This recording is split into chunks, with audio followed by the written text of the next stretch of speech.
સરસ વાત છે. હું વદનાથ બહુ સમજાવું.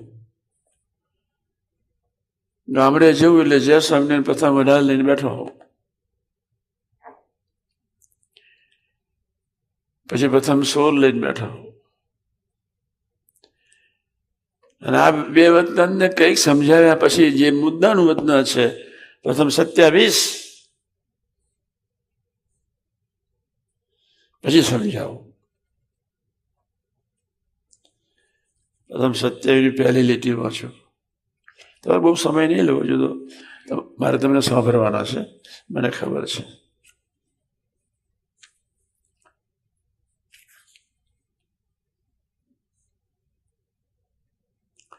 બરોબર વિચારજો. મારી કેસેટમાં તમે 100 વખત સાંભળ્યું હશે, છતાં હું 101મી વખત તમને પછી ફરી સમજાવું છું. જેને કેસેટો સાંભળી હશે એને ખ્યાલ આવતો હશે જ. પ્રથમ 27 ભગવાન અખંડ નિવાસ કરી રહે તેવી સમજણ કયો મૂર્ખો ના કરે?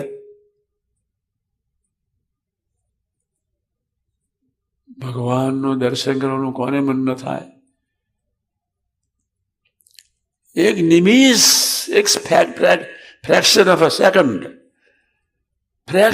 સેકન્ડ, એટલો સમય પૂરતો જો ભગવાનની મૂર્તિનું દર્શન થઈ જાય તો 33 કોટી દેવતાઓનું સુખ અને 4 ધામનું સુખ નરક તુલ્ય થઈ જાય. બાપ રે બાપ. હવે સાંભળજો,